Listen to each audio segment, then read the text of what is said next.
Um, a little context. I always think that's important for our discussions. After 4 years of lawlessness, incompetence, and what I think most Americans believe was a radical agenda, after suffering one self-inflicted crisis after another, from the border chaos to the cost of living crisis, 40-year high inflation, to the projection of weakness on the world stage, the American people said enough. In 2024, the historic election, the American people overwhelmingly elected Donald Trump and unified Republican leadership here in Washington. From day one, President Trump has hit the ground at Mach speed and moved with more purpose and urgency than any president in modern history, certainly in my lifetime.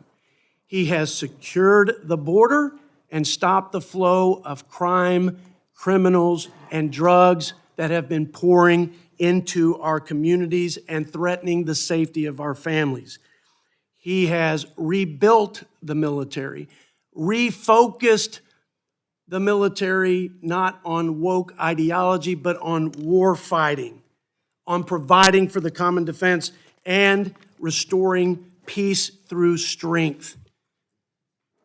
He stopped the unfair trade practices that were perpetrated on our great nation, leveled the playing field for our farmers and ranchers and manufacturers and our workers. He declared war on fraud. $1 million every minute of every hour of every day for a year is what is leaking in fraud out of the people's government. And he has a whole of government attack on that $500+ billion a year in fraud. He's ended the gravy train, free rider, foreign dependence on America's defense, and a whole lot of other things that are making America safer, stronger, and more prosperous. For our part, Republicans in Congress passed the first reconciliation bill. No help from our Democrat colleagues to stop what would be the largest tax hike in history. But we advanced what was the largest tax cut in history, providing permanent tax relief to hardworking Americans. We also, in reconciliation, one, ended the Green New disaster that was crushing American families, consumers with high energy prices, and weakening our country. So we're restoring American energy dominance. We rooted out record savings in waste, fraud, and abuse. $1.6 trillion, that's twice as much as any Congress in the history of the United States. And I think probably most importantly, we made the largest investment in the history of our country in national defense and border security. So we boosted the pay of our troops along with their morale. And most importantly, we strengthened our military to provide for the common defense. All of this in the face of what I believe is unprecedented Democrat obstruction. So let me make that case. Exhibit A, the first longest shutdown in America's history. We had an agreement. We put forward a clean continuing resolution to fund the government. That is, we said, let's fund the government at what we agreed to fund it last year until we agree on how we're going to fund it this year. The Democrats said no, for the first time ever, and shut the government down. Here were their demands. Repeal the safeguards for the American tax dollars to stop them from flowing to people who are not eligible or who are here illegally or are capable of working who refuse to work. So repealing the work that we did to root out waste, fraud, and abuse, that was their demand. Secondly, and later in the process, they demanded that we extend a COVID era fraud-ridden program that had defrauded taxpayers by the tens of billions of dollars. Those were their unreasonable and ridiculous demands. Fast forward, government shutdown 2. Democrats held hostage the American people's safety and the Department of Homeland Security. Our Coast Guardsmen who protect our ports. Our Border Patrol who stand in the gap and risk their lives to defend our sovereign border. CISA agents who protect us against cyber attacks. All of it shut down because of the, what I would say is unserious and even dangerous demands that would have returned our country back to wide open border chaos, and it would have imperiled the safety of our law enforcement. We had to use Reconciliation 2.0 just to fund Homeland Security. My Democrat colleagues would not do that unless we defunded ICE and CBP. So we had to use reconciliation as Republicans only, not a single Democrat, to open up Homeland and fund ICE and CBP.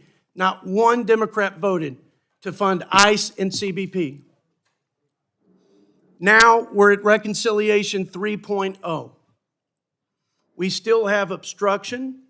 I think as recent as 2 days ago, maybe it was yesterday, Democrats in the Senate said no, collectively, to what is historically a bipartisan National Defense Authorization Act, which basically are the policies that undergird the entire Pentagon and America's military. They've also held up FISA, which is a critical tool for our intelligence agencies to protect the American people. And I can keep going down the list, but the message is loud and it is clear to me that we're not going to get any help from our Democrat colleagues to do what I believe are 2 critical things to finish the fight that we said we would undertake for the people who gave us unified Republican leadership.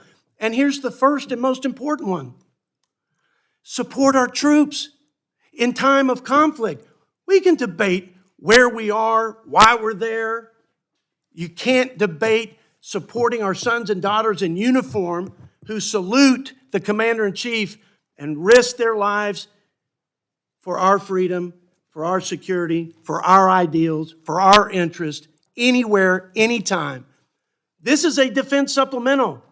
It should be bipartisan. We should be able to work collectively to stand with our troops. It will not happen, ladies and gentlemen. And if we don't use reconciliation to just give baseline readiness, not Star Wars and Golden Dome and transformative modernizing of the military, just the bombs, bullets, and battlefield readiness for our men and women in uniform to finish the fight successfully and return home safely. That's it. $67 billion, supplemental defense, should be regular order. We're going to use reconciliation because we're not going to let our troops be held hostage like we saw our Coast Guardsmen and Border Patrol, etc. Secondly, we're going to strengthen our food supply.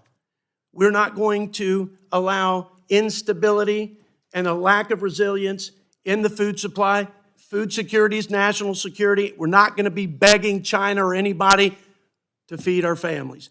Thirdly, we have to do something to give confidence to the American people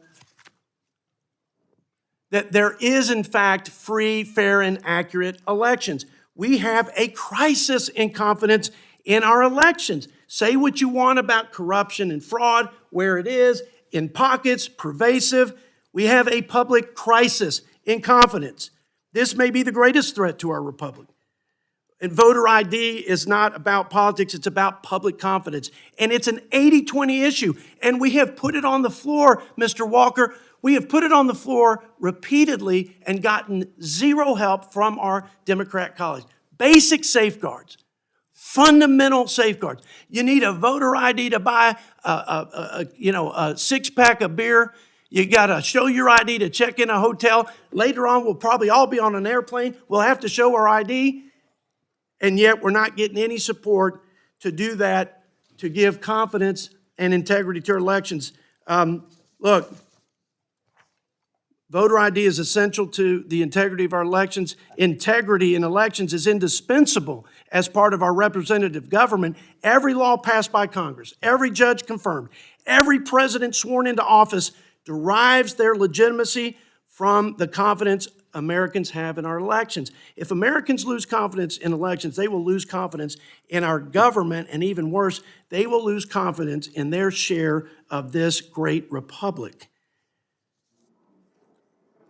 We celebrate 250 years. We all probably reread the Declaration of Independence. Just governments, the only just governments, derive their power from the consent of the governed. You cannot have the consent of the governed. You cannot have the consent of the governed, nor can you have a just government if people don't have confidence, tens of millions of people, in the transfer of the will of the people to their representative leadership in this great nation. And until we address that, guys, we are walking on shaky ground, and we are hanging by a thin thread. And so, yes, we are going to use reconciliation to make a run at doing what we think will save this country for our children's future and for the remainder of this century. I can't think of a more important thing to work on. So, look, that's the outline, Mr. Ranking Member. We are united, and we are rallying to finish what we started when the American people sent us here. That may be different.